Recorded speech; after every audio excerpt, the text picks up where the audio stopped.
Numa aula anterior eu falei para vocês sobre um romance do José de Alencar chamado O Guarani. O Guarani era um romance indianista, ou seja, ele tinha como personagem principal um índio, e isso dava ensejo ao José de Alencar de mostrar um pouco da cultura indianista. Sendo que José de Alencar escreveu 3 romances indianistas: O Birajara, que mostra o índio ainda no seu estado totalmente fora da civilização, ainda não misturado com o branco, um índio pré-colonizado, pré-colonização. Em o Guarani, nós já temos o índio tendo seus primeiros contatos com o homem branco, com a cultura branca. Em Iracema, essa mistura, esse contato já está mais evoluído, já está num passo à frente. E Iracema é um livro que é meio complicado para entender, como o Guarani também é, por causa da sua linguagem, uma linguagem lá de meados do século XIX. Ele é escrito publicado em 1865. Então, a linguagem naquela época, a língua portuguesa que se falava naquela época, entre as pessoas cultas, é muito diferente daquela que a gente usa no nosso dia a dia. Isso aí já é uma barreira para você entender o livro. Além disso, é preciso também tentar entender o contexto em que esse livro foi escrito e para que ele serve. Então vamos ao contexto. Nós estávamos ainda lá em 1865, como eu disse, segundo o Império, já o reinado de D. Pedro II. Mas o Brasil ainda era um país muito jovem. Repara, o Brasil se tornou independente de Portugal em 1822. Grito de Ipiranga, D. Pedro I, 1822. D. Pedro I fica no governo, ocupa o reino, lidera o reino durante alguns anos, mas logo depois, por causa de uma série de problemas políticos, a maioria causada por ele mesmo, pela seu despreparo e por não ter seguido aquilo que as pessoas responsáveis aconselhavam ele a fazer, acaba indo embora do Brasil e deixando aqui o filho dele ainda muito pequenininho, que um dia se tornaria D. Pedro II. E aí D. Pedro II é proclamado imperador, ainda muito jovem, mas começa a tocar o Brasil com uma certa organização. Ele torna-se um imperador amado pelo povo, até que chega o fenômeno lá da república, os ideais republicanos, mas era um imperador amado pelo povo.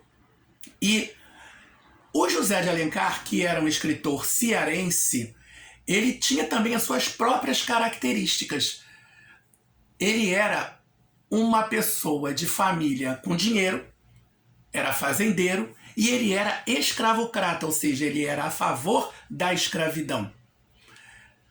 Quando ele tenta fazer um romance que retrate o passado heróico do povo brasileiro, ele não vai nem no branco e nem no negro. Ele vai no índio. Tá? Ele vai no índio, porque o índio é o nosso passado. É o índio que já estava aqui quando os portugueses chegaram.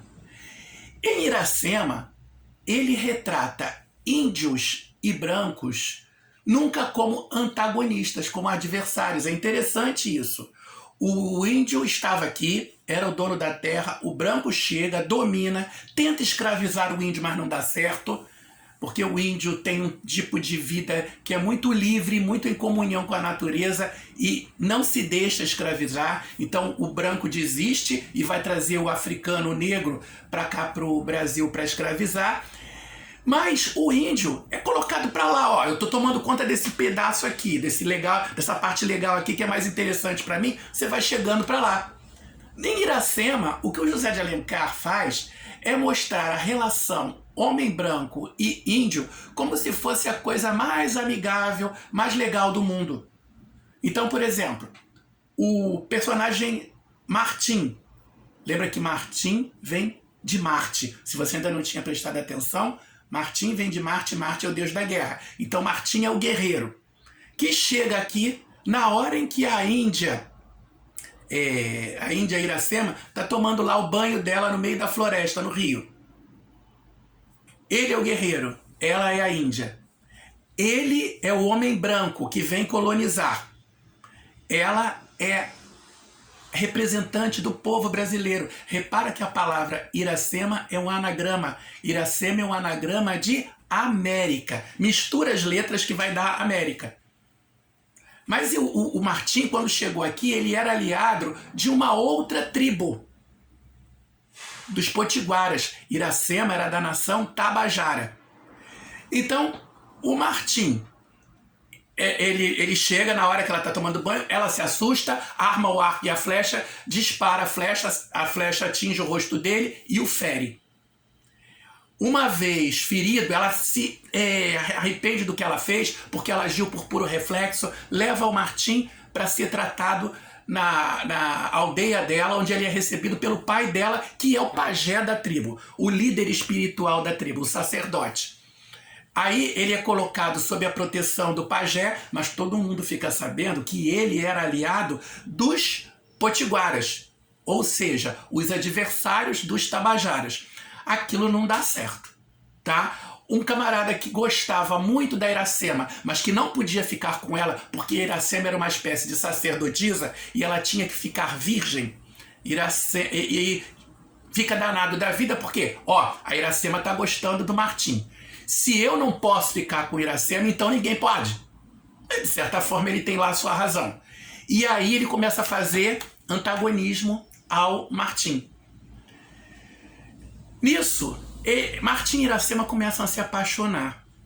Mas ela não pode ficar com ele. Ela está consagrada a continuar virgem. Iracema sabe fazer uma bebida que é chamada de o segredo da Jurema.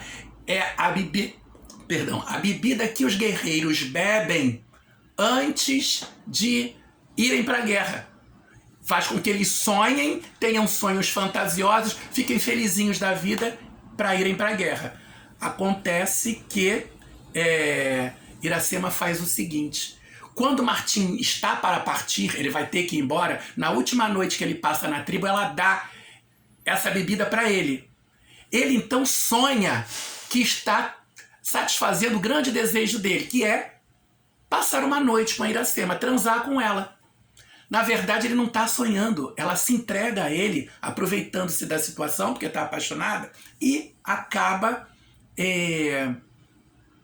ficando com ele. Quando ele acorda, que ele percebe, mas aí ele foi embora, porque ele tinha que ir para outra tribo, e ela fica sozinha, acaba engravidando, e da gravidez ela tem um filho. Esse filho se chama Moacir, que significa o nascido da minha dor, e vai ser o primeiro representante da raça brasileira, do povo brasileiro. Então você tem o conquistador, que chega aqui e que coloniza a Iracema, a América, e dali nasce o povo brasileiro. É a lenda do Ceará, que José de Alencar pegou e escreveu do jeito dele. Martim, o personagem Martim, inclusive, é inspirado num personagem histórico que é Martim Afonso de Souza. É um dos romances mais emblemáticos da literatura brasileira. Iracema, de José de Alencar.